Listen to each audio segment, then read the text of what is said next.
and good day and welcome back. Welcome to Liga Adarna Season 3 Women Rising, the most awaited all-women tournament in the Philippines. Today is the second day of the Wild Rift tournament and we are super excited to see how the teams will look today. We are going to be your shoutcasters for these games.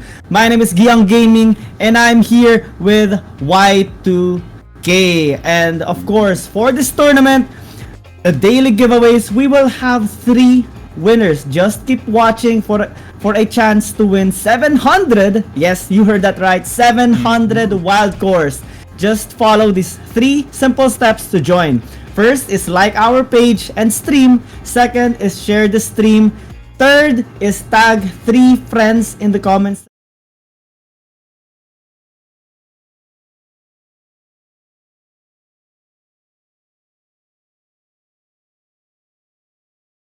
We posted a question last Monday. Just check it out, and of course, to join, just follow the 3 simple steps again. Leave the right answer in the comment box, hit the like button, and share the post. We will announce the winner every Saturday. And of course, before we officially begin, we would like to thank and acknowledge our partners in making Liga Adarna possible. Liga Adarna Season 3 Women Rising is co-presented by Smart Communications Incorporated, the Philippines' leading wireless provider, and of course, it is powered by ePlayment Entertainment. Yeah, the best type of wins in life are meant to be shared and experienced together with friends. With Smart Double Giga Games, subscribers get 2 GB of games every day for League of Legends Wild Rift, Call of Duty Mobile, Mobile Legends, and Facebook Gaming. They can double it up on building their skills for good games and good times with friends. That's double GG with Smart Double Giga Games. Subscribers can register by downloading the Giga Life app or dialing *123# and choosing Double Giga. And of course, we would like to thank our major sponsor, ePlayment Corporation and Esports UPH. And finally, we would like to thank our charity partner, Worldwide Fund for Nature. While the virtual world is limitless world for wonder for people to explore, Liga Adarna reminds that it's everyone's duty and responsibility to bring forth the interest and survival of our planet in order to #change the ending. The League encourages everyone to band together as a community, join or start a campaign, contribute to environmentally inclined movements, and of course, the projects.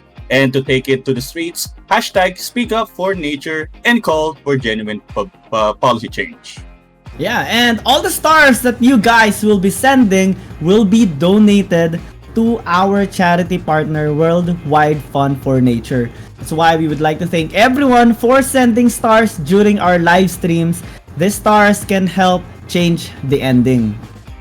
And of course, just keep on sending those stars. But if you wish to donate directly, you may visit their website at www.org.ph/donate.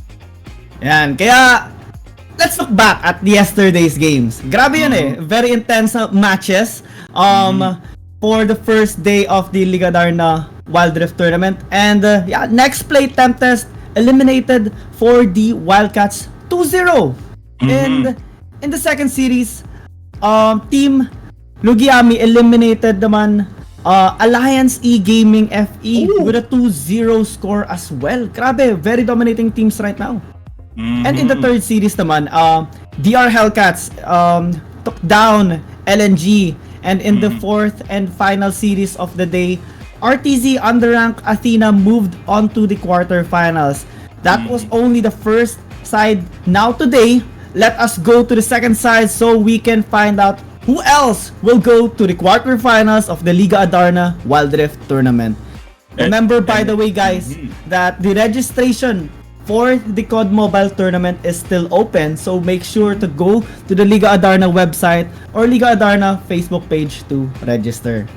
Ayan. And of course, syempre, Giang, who would be the teams na ihahas natin ngayong araw? Syempre, it's really spicy day for Liga Adarna, di ba? Spicy indeed. It's going to be Control plus Z Stalwarts going up against Genki, Amory. Shout out to kay Seiya. Yo, what's up? Kasi andyan siya eh. Sa Control Z Stalwarts ngayon. Kaya, Control Z?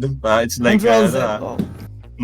Like literally, you want to control Z in any time. Pero probably makita ba tayo ng Z sa ating mga games, or rather, anyone that can really hold Z. Pero still, malalaman natin yan. We are now going for our first game of our series. Anytime soon, malapit na. Tama lang kayo dyan. Siyempre, grab a snack, grab drink. Siyempre, mainit na panahon ngayon. And chill lang kayo dyan. As we bring up the games to you.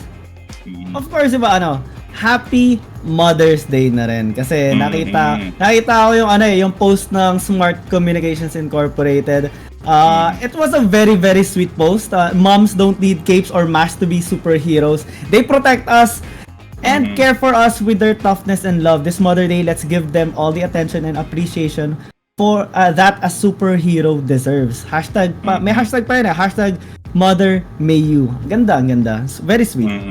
Very sweet Pero syempre, sa ating mga viewers ngayon, just don't forget to like, share, and comment this, on the stream. And of course, if you're a supporter of GK or supporter of Control Z Stalwarts, just magingay kayo dyan sa comment sections. Alam niyo na, kilala niyo na sarili niyo.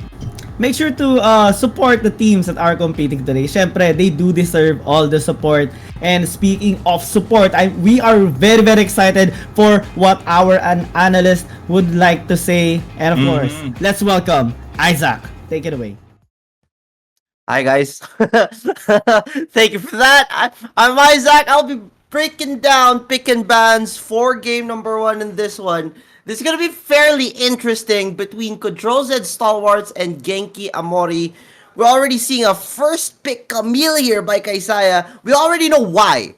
Siyempre, di ba? S-tier pick, stable in the laning phase, merong lockdown, everything you could possibly want in a top laner, along with the anti-heal, comes in with the Camille. That's going to be answered by a Gragas and a Braum though. So that's showing you a lot of early game. Breaking down, putting on stacks to make sure they get stunned. There's a way for you to lock down champions, especially with a body slam follow-up, possibly even explosive cask going into the later stages. It's a lot better, especially since they have an Ezreal to add to that. If you look at that Ezreal, the combo with a Braum only makes it even stronger with how they're going to be executing the laning phase, along with the stacks and possibly even, True Shot Barrage coming in. That's going to be answered with a Kaisa though. A Kaisa, a Garen, Diana, and a Lulu. You're already seeing a lot of AoEs with the Camila and the Diana. Wild Growth is going to enable this Kaisa and the Garen with the Execute to make sure they lock down the right amount of champions. You also expect that a Diana and a Katarina playing off against each other only means that Diana is going to be aiming to cancel that ultimate from Katarina. Shyvana's Dragon Descent is going to be very, very key as well when it comes to taking those objectives, because they want to get as many dragons as possible. I don't think that Kaisaya, along with the rest of the blue side, are going to let that happen though. So depending on how they're going to be executing, the early game is going to be favoring the team with Braum, of course, but towards the later stages, Kaisa, Lulu, along with the Camille, is going to make it even scarier, not to mention with Diana in the composition. That... Casters, take it away. Bye-bye. I was on mute. Yeah, very nice analysis on that, Izaq. And yeah, like what he said, Project Katarina. Take down the Katarina with the Diana, and also they have the Garen. So lots of tools here on the side of Control Z Stalwarts, especially, well, it's a 4-man CC composition. But we might see a fight here already as they are grouping up. Oh, Kaisaya here got taken down. He needs to be a bit more careful with that because of the very, very high damage output that Genki Amory can get. Of course, that gank might work if they predicted probably the movement. Of course, in the middle lane with the Gragas, probably with an early body slam, of course. But if that's the case, they almost got the kill, and they still went out, having the safe as their own. And looking at the skill composition right now of Gragas, it's not a body slam first, so most likely they will not get the hard CC as early as that one. Yeah, I just want to get the Garen drunk in the first skill. Inom ka, tagay ka muna, no? Tagay ka muna. Oo. Kasi, well, it's the most efficient harass skill of Gragas, especially that it has a very, very short cooldown, surprisingly. And we're already seeing the damage output of it. However, there's still very high sustain of Garen, especially with the passive, the Perseverance. He will stay alive, definitely. Most likely talaga. The Gragas have the sustain, have the burst damage, have the CC that he needs, and also probably the escape capabilities if and only if he didn't waste the body slam as early as that one. But of course, in the other lanes, looking at the lineups on the Dragon lane, we have the Kai'Sa, we have the Lulu, the sustainability, and of course the burst damage is there. But of course, that first blood, that was early. That takedown ni Erozin, si Hanyu, and go ahead.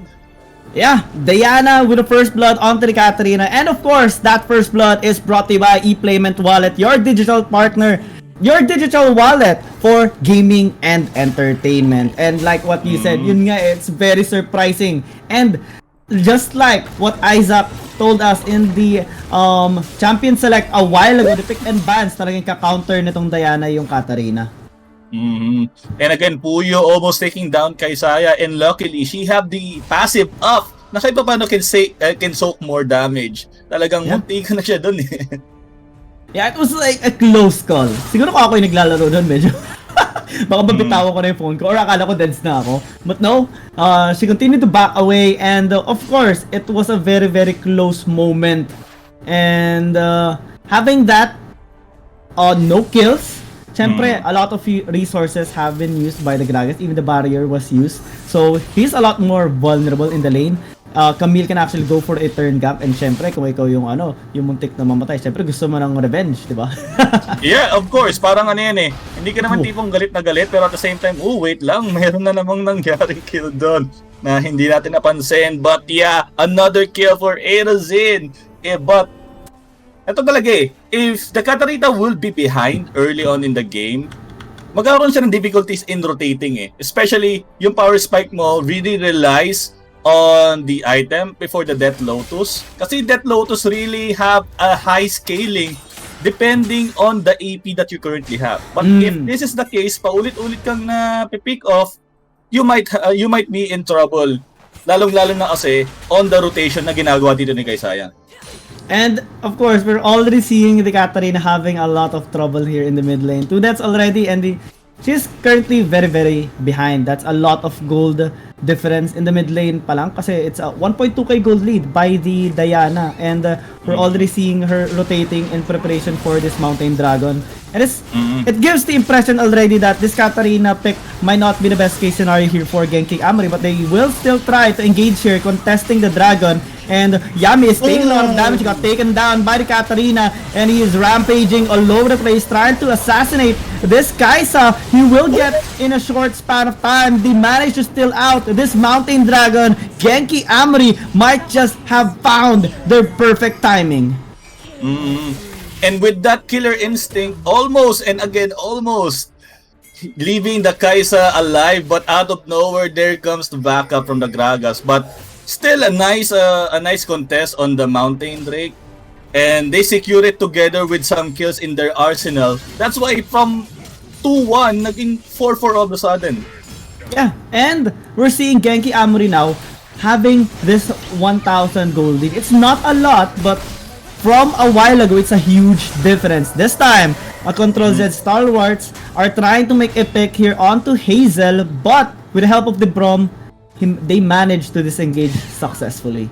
And again, the Braum, magiging problema talaga yan on the later part of the game, especially if nasa na yung power spike, but if mahiwagang pintuan dito ni Braum naka-up, there won't be any projectile that coming in to that door. Talagang knock-knock on the door nga, kumbaga. Pero syempre, only way na lang siguro is to possibly flank them. And who is the best way to flank like a Braum setup, which is Kai'Saya's Camille? Not necessarily kailangan mo i-focus yung Braum, but more importantly, the ADC. Oh, and speaking of Braum, para sa actually para sa Kasi sinasabi diba, stand behind me. Ganun siya ka-reliable and gusto niya parang protektahan talaga yung dapat niyang protektahan. Parang nanay eh. Or para sa mga single parent, mga fathers yung acting as mother din. Parang ganun na talagang gusto niya talaga protektahan yung mga mahalaga para sa kanya. Di ba? May banat pa tayo para lang kay Brom Chan. Bromains! Baka naman. Pero syempre, they will try to contest of course the Herald, pero syempre pasok si Kaysaya and that goes the smile sakto sa gitna and the Shivana saktong pasok din sa gitna syempre with the Death Lotus. But again, the free hit from the ADCs will come in and now there's a double kill from Katarina. Make that a triple! Pumasok sa dito sa likod again. Make that a quadra. There's a quadra. No penta, pero that's a team wipe. Yeah, Hanyu a while ago was struggling so hard. But this time, she found the perfect opportunity to snowball in this game. Quadra kill, nearly a pentakill there by this Katarina. And it was in fact a 4v5 team fight. Gragas was in bot lane all throughout. All the time talagang they really need like the burst of Gragas. Siguro more on this engagement process lang sila that kind of fight. But it would be better honestly if may Gragas doon. Pero if that's the case, kung kaya naman nila i-wipe out without a Gragas, they took 2 objectives in that team fight. That's a win-win for me. Yeah. And honestly, I think Control Z Stalwarts are kind of having a difficult time in taking down or pinning down at least this Katarina. Maybe they have to invest the Hextech Ultimatum so that this Katarina can rampage all over the place just like what she's doing right now. The stasis being forced here onto MJoy, but it won't be enough. He gets taken down here. 6-2-3 on the scoreboard of Hanyu, and with the Infinity Orb, she is just scary right now. Imagine critical eh. If you're low health critical, so parang wala ka na no choice but to accept or kahit pa paano try to fight them out. Pero in this case po, ito na nga, and the vacuum out of nowhere. Pero nang pinasok with the Shivani doon sa likod, Hextech Ultimatum will be popping up, and syempre Katarina wala siyang Lotus, and now the Lotus has been activated. Syempre the Garen also will be taken down. The status will be forced once again. But there you go, that's a double explosive cast in behind just to get the Camille back, and that's another ace. It's a total annihilation here by Hanyu, and after that team fight, she managed to secure Rabadon's death cap. That's a lot of ability power on her kit, and Control Z Stalwarts are still having such a difficult time dealing with this Katarina. How do you think they could come back in this game? Because right now, they really are struggling. Basically sa pinapakita ngayon ng GK, they are really forcing it into the fight or into the towers rather. Tingin ko lang is wait for them to overextend and go all in. Which is ayun talaga yung magiging big factor. Wait for the mistake, wait for the overextend, and then you have the utilities that you need. You have the sustain, you have Garen which really have a headache na silence that you can use as an advantage, like countering the Katarina. Yun ang kailangan mo eh. Silence the Katarina while inside the Death Lotus to negate the most of the damage and turn things around in your favor. Yeah, actually if they manage to get a kill onto the Katarina, that is already a team fight win for them, because most of the damage is coming in from this Katarina. So like what you said, this might be the thing that they're doing right now. Hextech Ultimatum comes in, but the Katarina now will rampage with the Death Lotus. They're trying to pin her down. They manage to secure the kill, but they might get traded with Buzzy now attacking them even with a true shot barrage, hearing for the double kill. Kaysaya now running away with a flash in here by the Braum. Arcane Shift just to secure that kill, but no, Kaysaya will manage to stay alive. And hindi lang dito Katarina ang maging problema nila. There's the possible mid to late game na Ezreal, and together of course with the support of the Braum, which is a nice bait na rin by Hanyu, but again yung bounty nakuha na wala sa oras, but hindi siguro papatinag to, like yan nakuha niya yung bounty, but the favor is still in our favor. Pero yung nakita natin Shoti, munti ka na siyang mag-take down nang wala sa oras. Yeah, this Ezreal is dealing a lot of damage, especially that she has already the Muramana completed and the Trinity Force. That is a lot of damage, and if she can deal so much damage onto the tankiest member of Control Z Stalwarts, the Garen, what more if it's the squishier members like the Lulu or the Kaisa? And imagine, wala pa yung BORK. If Oh. the build will be a BORK, expect more damage output from the Ezreal. At hindi lang yan mag-bolts out of nowhere. This is probably an auto-attack Ezreal build. Yeah, sobrang sakit na talaga niyan. And with the passive as well, with the Blade of the Ruin King, that additional movement speed will definitely help her in terms of kiting out every single member of Control Z because of the mobility. He has already the Arcane Shift, Flash as well, even the barrier for the sustain, and with the Blade of the Ruin King lifesteal and movement speed boost, it's going to be a lot more difficult given that Control Z Stalwarts needs to use the Hextech Ultimatum and even all the crowd control onto this Katarina. They use it onto the Ezreal, they manage to secure the kill, but how will they deal with this Katarina now? With the Death Lotus, they are being annihilated one by one, and that's a triple kill by the Katarina. She's on a killing spree and they just secure this ace. I mean, they try to pick up someone, which is nice. Out of nowhere, the teammates are there. Pero syempre, don't count out the crowd control capabilities of Bromida Fisher and of course explosive cast body slam combo that really makes it easier for the Katarina to reposition to deal the massive amount of damage from the Death Lotus. And with that, of course, the first game would be in the hands of Genki Amory. Yeah, congratulations, Genki Amory, on winning in the first game of this best of 3 series against Control Z Stalwarts. And of course, because of that, we are really excited on what Izaq will say with his post-game analysis. So Izaq, explain to us, please do explain to us what happened in that game. Take it away. Thank you, guys. All right, back here with the post-game analysis. We're already seeing Genki Amory with a 23-8 kill lead in this victorious game number 1. What exactly happened there? Well, the story was between Hanyu and, of course, Arizane here in the mid lane. 13-3-9 MVP performance on Hanyu along with a quadra kill. This is not what you would expect from a Katarina that started off as 0-2. But going into the Dragon fights, going into the Herald, it led to a huge snowball, mainly because of two things. Genki Amory, they focused on their targets, and there was so much in terms of crowd control. In a 12-minute and 50-second game, all of the crowd control that they threw out, Explosive Cask, Glacial Fissure, Dragon's Descent, add in the Body Slam, add in the stuns from Sly, 22 assists, solid support. All of this made sure that Control Z Stalwarts could not even attempt to silence, cancel, or do anything when it came to the Katarina.